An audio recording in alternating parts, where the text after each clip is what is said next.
Hey there, welcome back to Creepy Encounters. Please like and subscribe to the channel if you enjoy the videos.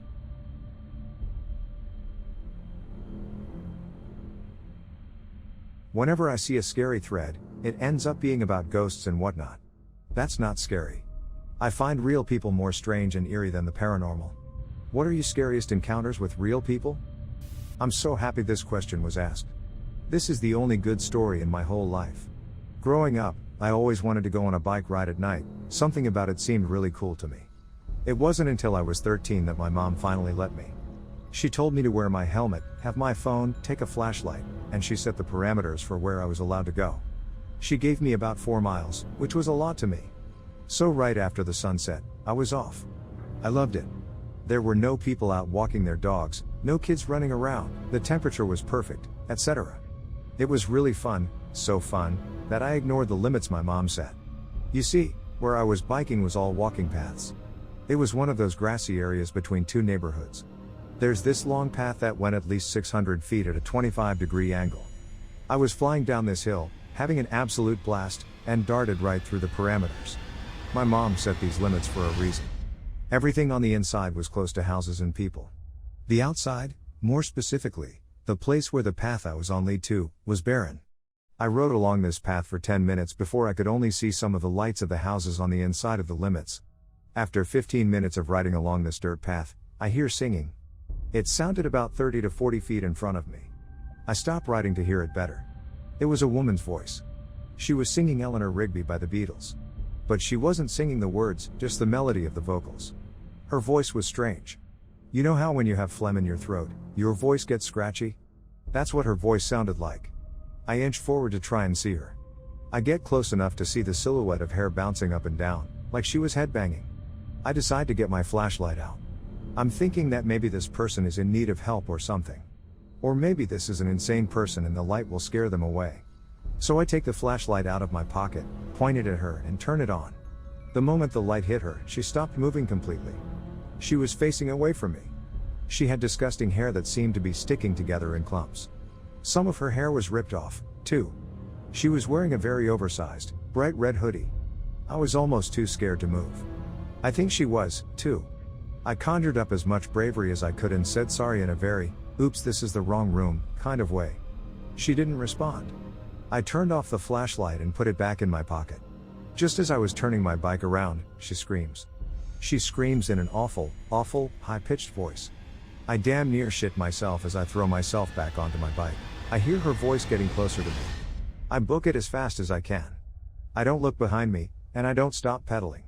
Her screaming grew quieter and quieter until it dissolved into the howling of the wind.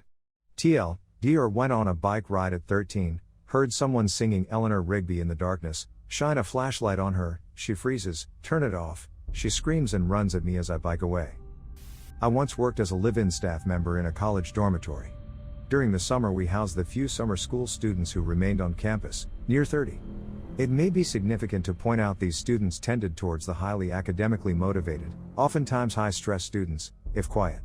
One warm day in late June my office received a call from a concerned sibling that she and her family was unable to reach her brother who lived by himself in a room on the summer school floor.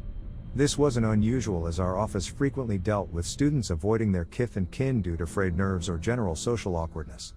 Our normal protocol to check on a student is to try to reach them by our emergency contact information. Failing that, go check their room to verify they're living in the building and perhaps available then and there, then have them call their family to verify we followed up on the original request. Also, we are to only enter a room with another staff member present to ensure personal safety of staff and students.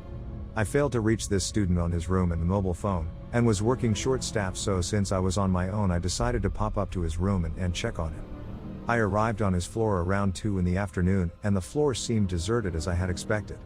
I found his room number and immediately noticed the sound of a movie playing on a TV or computer from behind the door. I knocked 3 times and announced that I was a staff member checking on his health and safety. No answer. I didn't think this was that remarkable. College students are notorious for leaving electronics running while not in the room. I checked the floor showers and bathrooms and found them deserted. I returned to his door and knocked 3 more times, waiting about 20 seconds between each knock. No answer. This is when my instincts started to buzz.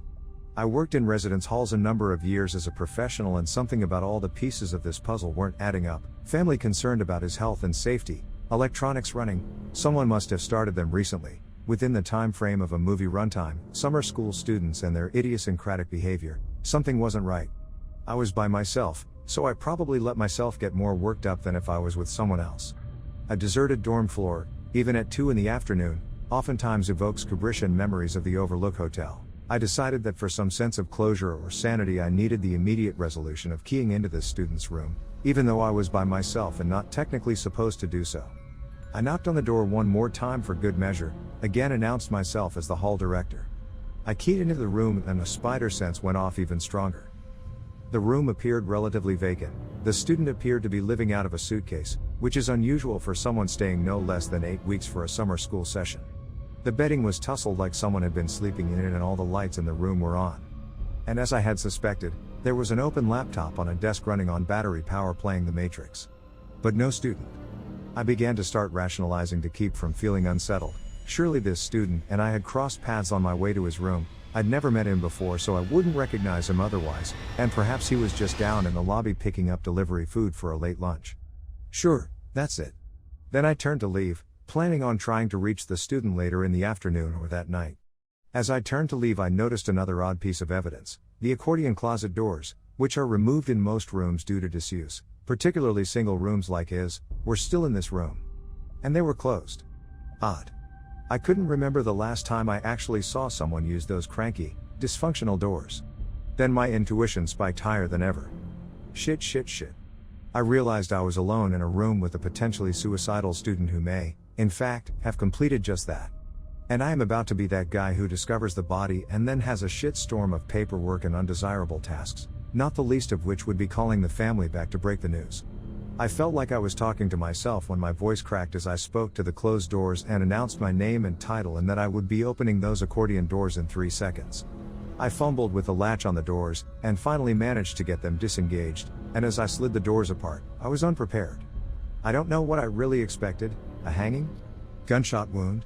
I'll tell you what I didn't expect. A 7 dark-skinned Indian man staring at me embarrassingly as though I had found his secret hangout. We stared at each other for a good 15 seconds without blinking, breathing or speaking. I finally realized what was going on, and my natural emotion was disbelief. All I could think to say was, are you in here hiding from me? He looked at me and said, yeah. My heart was still racing. I turned to leave, and before I shut his door I turned back to him and said, call your sister. She's worried about you, and, frankly, I am too. TLDR, I met an Indian in the cupboard. Literally. Scared me. One night, around 3 a.m., I was dead asleep with my ex-boyfriend next to me. All of a sudden I hear someone in my house asking if anyone was home. I woke up my ex, and told him to go see what the hell was going on. He was a total chicken shit and made me go. I get out of bed, can't find my glasses, but the guy is still shouting. I come out of my bedroom in my pajamas and see there is a big bald dude in what looks to be a police uniform standing in my entryway. I'm squinting trying to get a good look at him, and he looks at me and says, I just wanted to tell you that your door was left unlocked and you should lock it. I mumble something to the effect of thanks. And he leaves my apartment. I'm still as blind as a bat, but I see that he walks away instead of getting into a car. No policeman would be policing the woodsy area I live in on foot. The next day I called the local police station and asked if any officers had reported this incident, and they said they would check with the on-duty officers and get back to me. They called me the next day and said no one had done this. I still get freaked out when I think about this happening, and I wish I knew what that guy was up to. I hope you enjoyed the video. Please like and subscribe for more real-life creepy encounters around the world. See you in the next video. Bye.